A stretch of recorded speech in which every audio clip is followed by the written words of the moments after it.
नमस्कार dear students. आज का हमारा लेक्चर है भारतीय राष्ट्रपति की शक्तियां एवं भूमिका यानी powers and functions of president of India. इससे पहले के लेक्चर में हम जान चुके हैं कि राष्ट्रपति देश का मुखिया होता है। पूरे देश का शासन केवल राष्ट्रपति के नाम पर चलाया जाता है और वो राष्ट्र का नॉमिनल हेड है।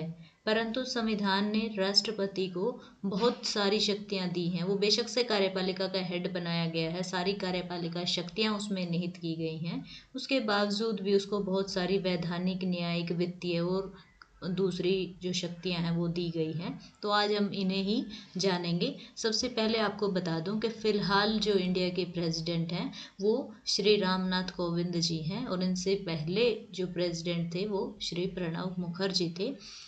इसलिए पिछले लेक्चर में हम देख चुके हैं कि एक राष्ट्रपति बनने के लिए भारत में क्या योग्यताएं होनी चाहिए।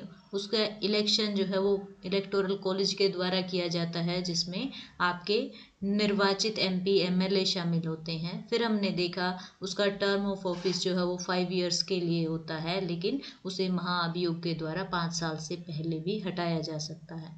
ठीक है, तो आज हम उसकी पावर्स और ड्यूटीज़ के बारे में, उसके पावर एंड फंक्शंस के बारे में देखेंगे।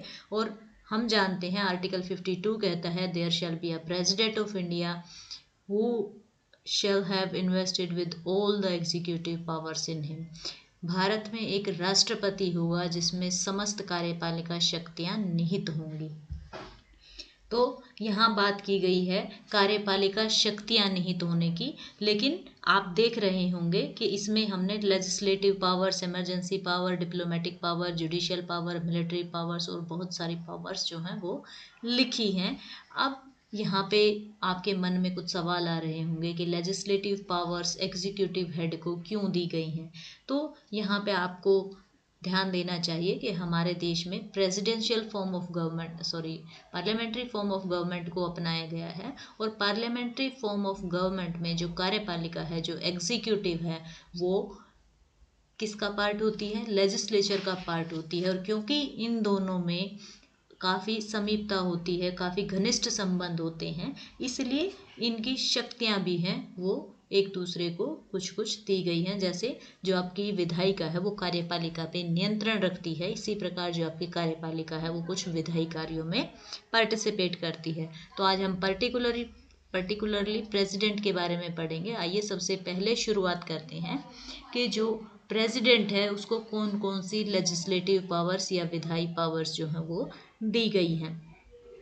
आप जानते हैं कि राष्ट्रपति हमारा संवैधानिक प्रमुख है और इसको जो सबसे पहली विधायी शक्ति दी गई है वो ये दी गई है कि वो विधायिका के सत्र बुला सकता है और उनका सत्रावसान कर सकता है। यानी संसद के सत्रों को बुलाने और उनको सत्रावसान करने की शक्ति राष्ट्रपति को दी गई है। यहाँ पे आपको ध्यान देना चाहिए कि यहाँ सत्रावसान का मतलब प्रोरोग ऑफ द हाउस है, एडजर्नमेंट नहीं है। एडजर्नमेंट मतलब स्थगन। एडजर्नमेंट कौन करता है? एडजर्नमेंट सदन का अध्यक्ष करता है। जैसे लोकसभा में लोकसभा अध्यक्ष करता है या राज्यसभा में जो आपके उपराष्ट्रपति हैं वो करते हैं। तो स्थगन क्या चीज़ होती है? सपोज करिए अभी हमारी क्लास चल रही है, तो कल इसी समय पे फिर से क्लास होगी, तो हमारा स्थगन, जो आज हमारी क्लास रुक जाएगी कुछ समय के लिए और कल फिर से शुरू होगी, तो ये जो रुकना है कुछ समय के लिए, दैट इज कॉल्ड स्थगन या एडजर्नमेंट। ठीक है, ये दो तरीके का हो सकता है, निश्चित भी हो सकता है, अनिश्चित भी हो सकता है। निश्चित का मतलब क्या है? जैसे फिर से उदाहरण लीजिए आपकी क्लास का, कि आपकी क्लास का टाइम आज कितना है? आज आपकी क्लास का टाइम मॉर्निंग 11 बजे है और कल भी ये 11 बजे। इसका मतलब निश्चित है कि आपकी क्लास अभी अगर स्थगित हो रही है तो वो कल 11 बजे फिर से शुरू होगी। ठीक है। अनिश्चित का मतलब क्या है? अनिश्चित का मतलब ये है कि आज आपकी क्लास खत्म होगी, लेकिन आपको नहीं पता कि फिर से आपकी क्लास कब होगी। ठीक है, आपको उसका डेट, उसका टाइम नहीं पता है, ऐसे को अनिश्चित स्थगन बोलते हैं। ठीक है, तो अभी चलते हैं तीसरी शक्ति के ऊपर। जो राष्ट्रपति है वो लोकसभा को विघटित कर सकता है। ठीक है, विघटित कब किया जाता है? इसके लिए आप देख सकते हो कि एक तो ये हो सकता है कि फिलहाल जो लोकसभा उसका कार्यकाल पूरा हो गया और नई लोकसभा चुन ली गई है, तो नेक्स्ट लोकसभा को शपथ दिलाने से पूर्व जो एग्जिस्टिंग लोकसभा है उसको पद छोड़ना होता है, तो ऐसे में लोकसभा डिसॉल्व की जाती है, उसका विघटन कर दिया जाता है। यहाँ पे ध्यान देना कि जो राज्यसभा है उसका कभी विघटन नहीं किया जाता, क्योंकि लोकसभा कैसा हाउस है, परमानेंट हाउस है, ठीक है। अब ये जो राष्ट्रपति लोकसभा का विघटन करते हैं, क्या वो अपनी मर्जी से कर देते हैं? नहीं, वो मंत्री परिषद की सलाह से ऐसा करते हैं, ठीक है। अभी आगे बढ़ते हैं। इसकी चौथी जो पावर है, लेजिस्लेटिव पावर, वो ये है कि जब तक राष्ट्रपति मंजूरी ना दे तब तक कोई भी बिल कानून नहीं बन सकता।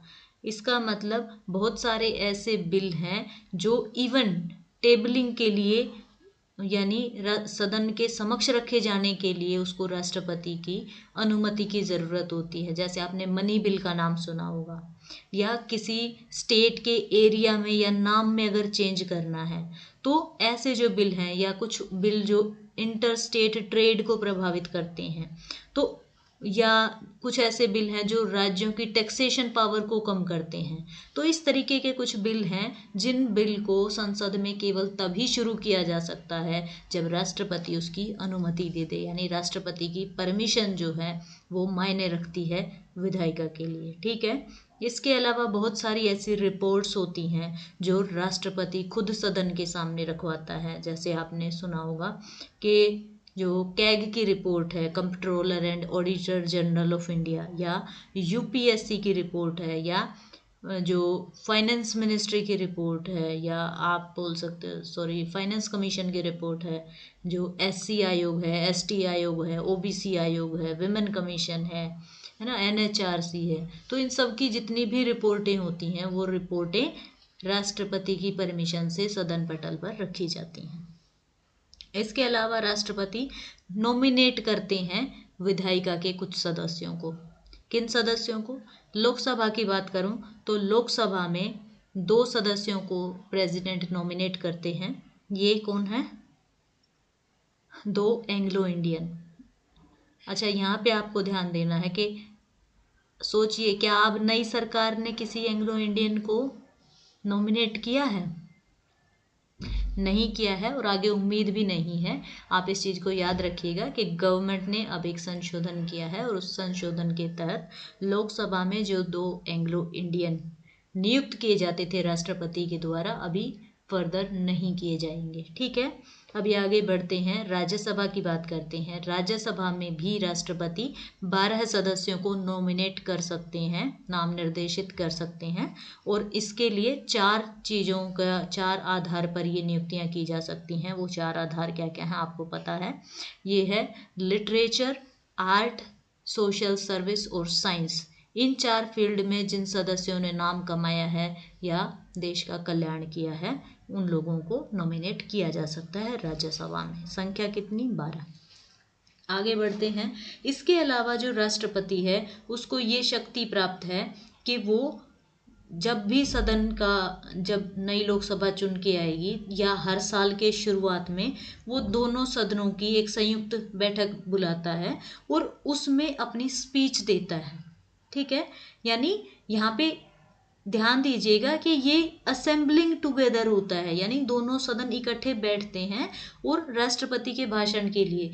इसे ये जॉइंट सिटिंग नहीं है। जॉइंट सिटिंग साधारण कानून के मामले में होती है, इस चीज़ को ध्यान रखना, ठीक है। अब वो एड्रेस क्यों करता है? Because president is part of parliament, ठीक है, क्योंकि राष्ट्रपति संसद का अंग है, संसद का सदस्य नहीं है, ठीक है। और अभी आगे बढ़ते हैं और देखते हैं कि जो लेजिस्लेटिव पावर में एक पावर ये भी है कि राष्ट्रपति सदन को संदेश भेजता है। फॉर एग्जांपल, जब मनी बिल आता है, जब फाइनेंस बिल आता है, तो उस समय पे राष्ट्रपति सदन को संदेश भेजता है कि इस बिल पर विचार किया जाए, ठीक है। तो आगे बढ़ते हैं। इसके अलावा खुद राष्ट्रपति को कानून बनाने की शक्ति है। इस शक्ति को आप अध्यादेश के नाम से जानते हैं, इंग्लिश में इसे ऑर्डिनेंस कहते हैं।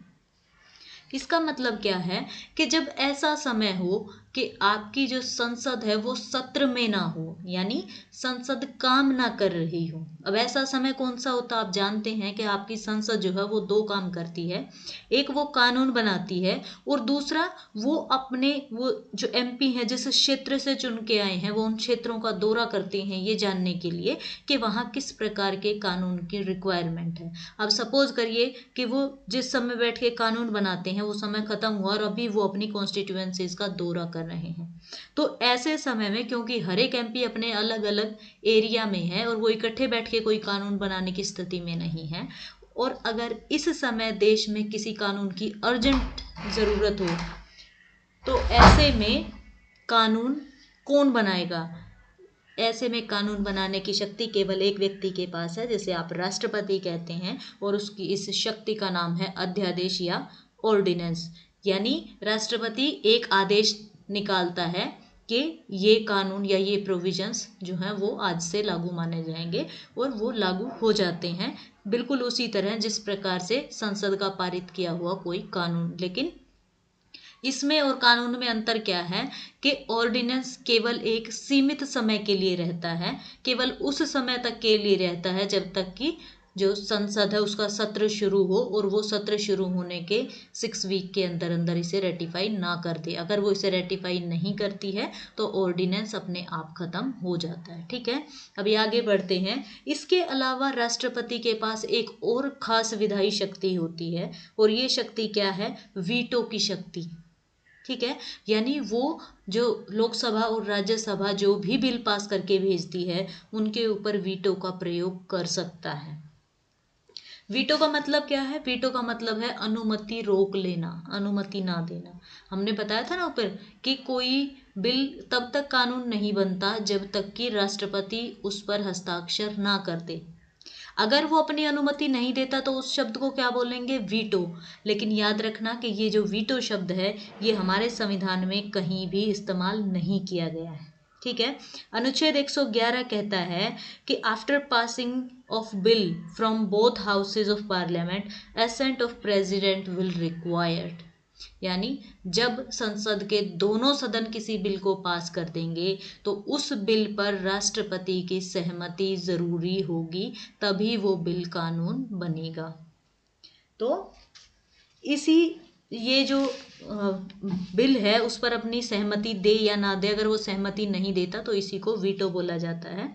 तो ये जो आपके राष्ट्रपति हैं ये क्या कर सकते हैं? इसके पास एक ऑप्शन, तो सपोज करिए कि आपके लोकसभा राज्यसभा दोनों ने कोई बिल पास कर दिया और पास करके प्रेसिडेंट के पास भेजा, तो प्रेसिडेंट के पास फर्स्ट ऑप्शन क्या है कि वो बिल पर अपनी असेंट दे दे, अपनी सहमति दे दे, उस पर हस्ताक्षर कर दे और वो कानून बन जाए। ठीक है, दूसरा ऑप्शन क्या है?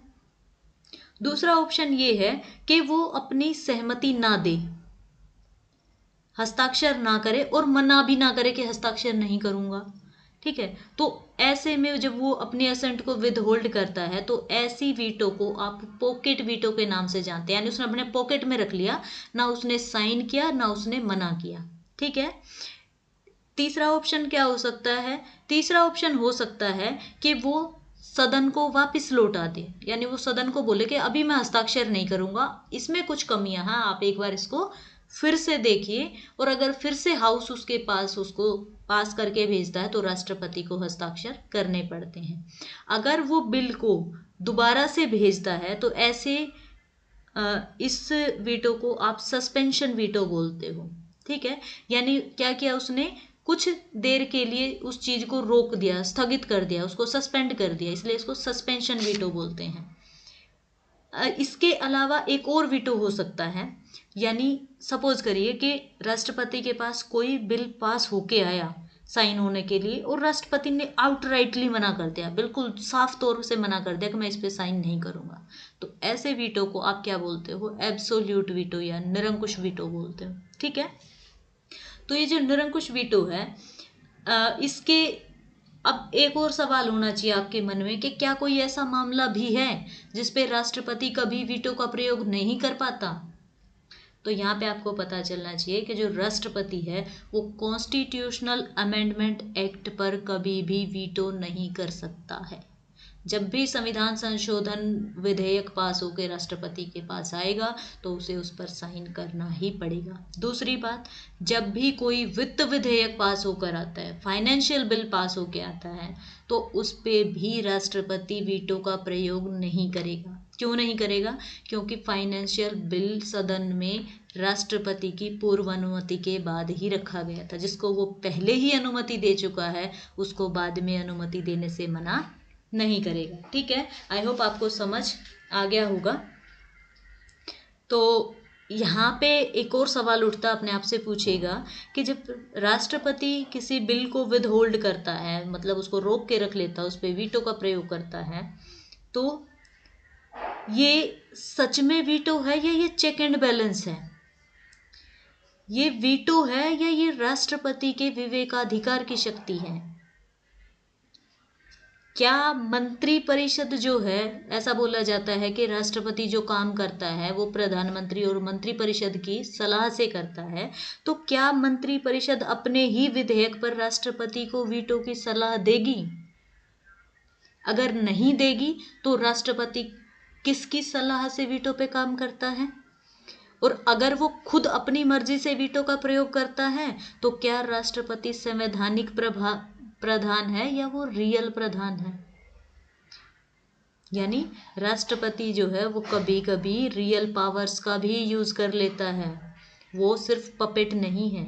ठीक है, और सपोज करिए कोई ऐसी कंडीशन हो जिसमें राष्ट्रपति और प्रधानमंत्री में ना बनती हो, उनमें आपस में डिफरेंसेस हो, तब क्या होगा? तो ऐसा हालांकि पहले भी बहुत बार हुआ है। ठीक है, आप देखोगे कि जब प्रेसिडेंट और प्राइम मिनिस्टर में डिफरेंस रहे हैं, तभी ऐसे ही समय रहे हैं जब प्रेसिडेंट ने अपनी पावर्स का, रियल पावर्स का ज़्यादा इस्तेमाल किया है। ठीक है, अभी इनको फिर कभी डिटेल में पढ़ेंगे, ऑलरेडी आपको क्लास में पढ़ा दिया गया है, फिर भी मैं आपको एक दो एग्जांपल दे देती हूँ। ठीक है, तो जैसे आप देखोगे कि जो राजीव गांधी जब प्रेसिडेंट थे, तो सॉरी प्राइम मिनिस्टर थे उस समय, ज्ञानी जैल सिंह जी थे, वो प्रेसिडेंट ऑफ इंडिया थे। और राजीव की सोच जैल सिंह के बारे में ये थी कि ये पंजाब में जो आतंकी समूह है उनको इन्फॉर्मेशन देते हैं, इसलिए ये राष्ट्रपति के कहीं पे भी जो इंडिया या फॉरेन में जो टूर्स होते थे उनको परमिशन नहीं देते थे। तो इन्होंने एक तरीके से ज्ञानी जैल सिंह को बांध के रख दिया था। दूसरी तरफ जो जैल सिंह थे, उनको बार बार लगता था कि राजीव जो है वो मुझे बाहर नहीं जाने देते या कहीं का दौरा नहीं करने दे रहे हैं, तो वो प्रेसिडेंट के कामों में टांग अड़ा रहे हैं। तो इस प्रकार से दोनों में बहुत ज़्यादा अनबन थी, बहुत ज़्यादा आपसी डिफरेंसेस थे, है ना, मनमुटाव थे। तो पहली बार किसी ने पॉकेट वीटो का यूज़ किया तो वो पॉकेट वीटो यूज़ करने वाला पहला प्रेसिडेंट ज्ञानी जैल सिंह ही थे। ठीक है, इसी प्रकार के से आपको और बहुत सारे एग्जाम्पल्स ऐसे मिलेंगे जैसे। ठीक है, तो अभी आगे बढ़ते हैं और देखते हैं कि इसके अलावा जो राष्ट्रपति के पास कुछ पार्डनिंग पावर्स होती हैं, यानी कुछ क्षमादान की शक्तियां होती हैं। तो क्षमादान की शक्ति राष्ट्रपति को होती है, तो सबसे पहली बात उठती है कि क्षमादान राष्ट्रपति किन मामलों में कर सकता है। यूनियन लिस्ट में जितने मामले हैं, ठीक है, यानी जिन पर जो आपकी संसद है वो कानून बना सकती है, उन मामलों में अगर किसी व्यक्ति को सजा हुई है, चाहे वो हाई कोर्ट से हुई हो या सुप्रीम कोर्ट से हुई हो, तो उन सजाओं के मामले में राष्ट्रपति क्षमादान दे सकता है। ठीक है, क्षमादान क्या दे सकता है? या तो व्यक्ति की सजा पूरी तरीके से माफ कर सकता है, या कम कर सकता है, या उसका थोड़ा नेचर चेंज कर सकता है। ठीक है, अब ये जो क्षमादान की शक्ति है, अब सवाल उठता है कि क्या राष्ट्रपति को क्षमादान की शक्ति होनी चाहिए? यानी आप सपोज करिए कि जो इतनी कहीं डिस्ट्रिक्ट कोर्ट में केस गया होगा, उसके बाद हाई कोर्ट में गया होगा, फिर सुप्रीम कोर्ट में गया होगा, सुप्रीम कोर्ट से जिसको सजा मिल गई, उसको देश में एक व्यक्ति जो राष्ट्रपति है वो जो चाहे डिसीजन करके दे, उसके डिसीजन को पलट दे। क्या ये व्यवस्था सही है? क्या राष्ट्रपति को क्षमादान की शक्ति होनी चाहिए?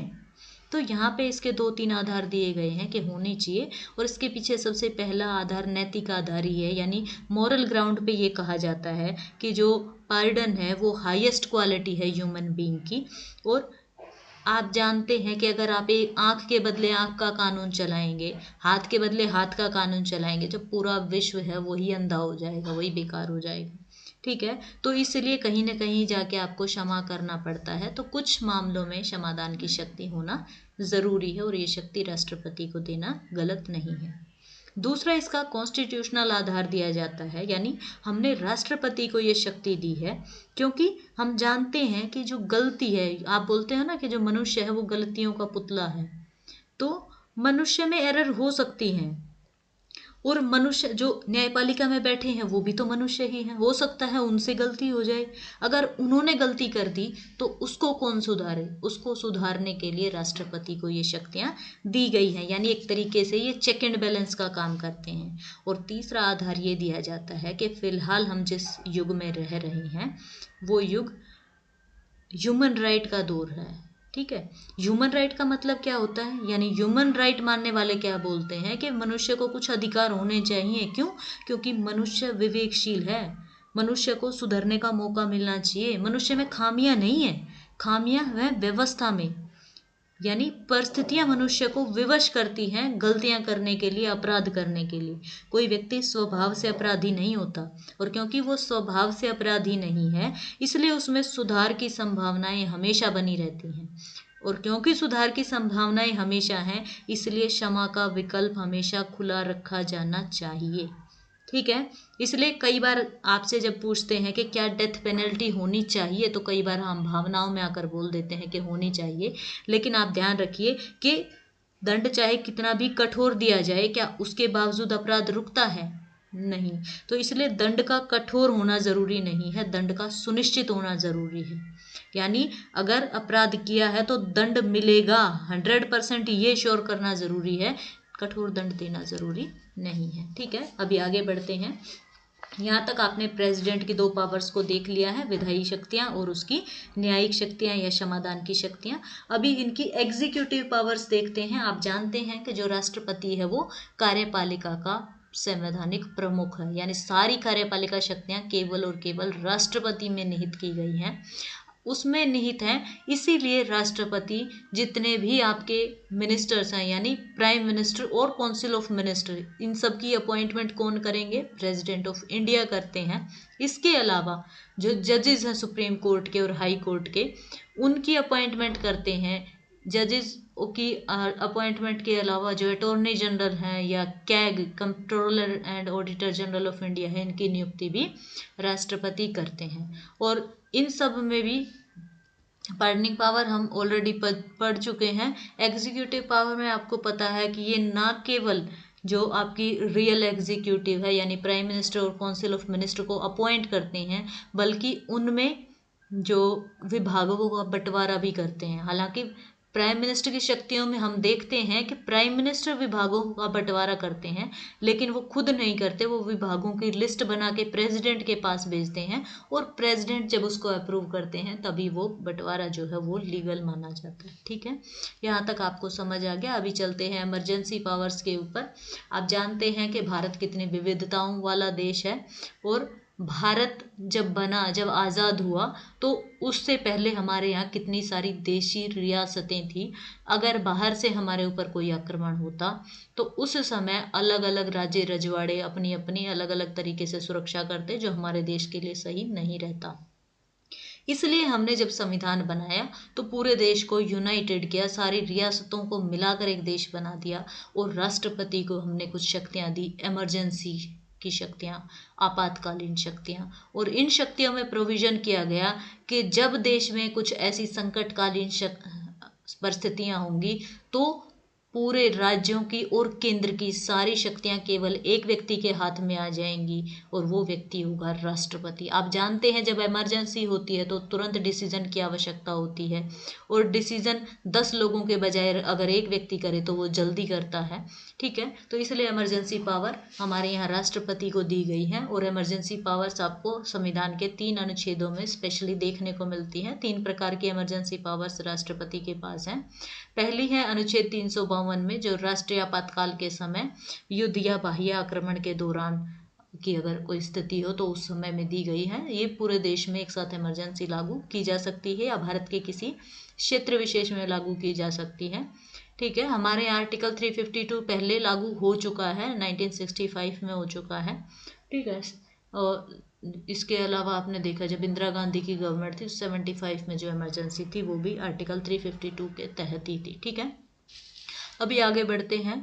दूसरी इमरजेंसी पावर है आर्टिकल 356 की, यानी जब राज्यों में संवैधानिक तंत्र की विफलता का अंदेशा हो, है ना, विफलता होने का राष्ट्रपति को लगे कि अब ये जो तंत्र है राज्यों का वो संविधान के अनुसार नहीं चलाया जा रहा, तो ऐसे में वो उसकी शासन व्यवस्था को अपने हाथ में ले लेता है। इसे आप पॉपुलरली राष्ट्रपति शासन के तौर पर भी जानते हैं। तो आर्टिकल 356 को ऑलमोस्ट आप सभी पहले सुन चुके होंगे, और ये हमारे संविधान का सबसे ज़्यादा दुरुपयोग होने वाला आर्टिकल भी है। अभी चलते हैं आर्टिकल 360 के बारे में। अनुच्छेद 360, अनुच्छेद 360 हमारे फाइनेंशियल इमरजेंसी की बात करता है, यानी कभी अगर देश की वित्तीय साख को खतरा उत्पन्न हो जाए तो ऐसे में लोगों को वो साख जो है वो बनाए रखने के लिए अगर पैसे की कमी है या पैसे को कमी को पूरा करना है, कुछ लोगों की सैलरी की कटौती करनी है, या कोई भी डिसीजन अगर इस बारे में लेना है तो वो सारे डिसीजन प्रेसिडेंट के हाथ में होंगे, ये कहता है आर्टिकल 360। अभी चलते हैं फाइनेंशियल पावर्स यानी वित्तीय शक्तियों के ऊपर। हमने देख ही लिया कि फाइनेंशियल इमरजेंसी अगर है तो सारी शक्तियां उसके हाथ में आ जाती, लेकिन शांति काल में जब इमरजेंसी नहीं होती उस दौरान भी राष्ट्रपति के पास कुछ वित्तीय शक्तियां होती हैं। ये शक्तियां क्या हैं?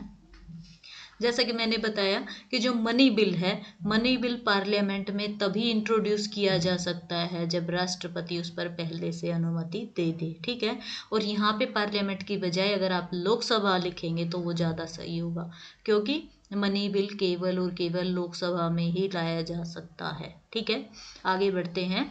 इसके अलावा जो यूनियन बजट है पार्लियामेंट में, ठीक है, या कंटेंजेंसी फंड का जो इस्तेमाल करना है, जो आपातकालीन फंड का इस्तेमाल करना है, वो भी किसके ऊपर निर्भर है? राष्ट्रपति के ऊपर। इसके अलावा राष्ट्रपति को कुछ डिप्लोमेटिक और मिलिट्री पावर्स भी अवेलेबल हैं। जैसे आप सभी जानते हैं कि दूसरे देशों के राजदूत जब हमारे देश में आते हैं तो उनको हमारे देश में आने की परमिशन देना या हमारे राजदूतों को अपॉइंट करके किसी अन्य देश में डिप्लॉय करना, ये काम किसकी मर्जी से होता है? राष्ट्रपति की मर्जी से होता है। इसके अलावा हमारा जो राष्ट्रपति है वो तीनों सेनाओं का प्रमुख है। ठीक है, यानी हमारे देश का सर्वोच्च सेनापति कौन है? भारत का राष्ट्रपति है। इसलिए जब भी दूसरे देशों से युद्ध लड़ना है, युद्ध की घोषणा करनी है या शांति की घोषणा करनी है तो वो कौन करेगा? वो राष्ट्रपति करेंगे। और हमारी तीनों सेनाओं के प्रमुख जो हैं उनकी अपॉइंटमेंट भी कौन करेंगे? प्रेसिडेंट ऑफ इंडिया करेंगे। ठीक है, यहाँ तक आपको समझ आ गया। तो ये थी प्रेसिडेंट की पावर्स। आइए एक बार फिर से देख लेते हैं इस लेक्चर में आपने क्या जाना। इस लेक्चर में हमने सबसे पहले देखा कि हमारे वर्तमान प्रेसिडेंट कौन है और उनसे पहले प्रेसिडेंट कौन रहे हैं। पिछले लेक्चर की हमने थोड़ा सा दोहराया कि पिछले लेक्चर में हमने क्या क्या पढ़ा था। इसके बाद फिर हमने प्रेसिडेंट की पावर्स एंड ड्यूटीज़ को देखा कि किस प्रकार से वो एग्जीक्यूटिव हेड है, लेकिन इसके बावजूद भी उसको कुछ लेजिस्लेटिव पावर्स दी गई हैं। लेजिस्लेटिव पावर्स के बाद में हमने उसकी पार्डनिंग पावर्स या जुडिशियल पावर्स को देखा। फिर हमने इसकी एग्जीक्यूटिव पावर्स को डिटेल में जाना, इमरजेंसी पावर, फाइनेंशियल पावर्स और डिप्लोमेटिक और मिलिट्री पावर्स के बारे में जाना। तो ये था आपका प्रेसिडेंट के शक्तियों के बारे में लेक्चर। आई होप आपको समझ आया होगा। नमस्कार।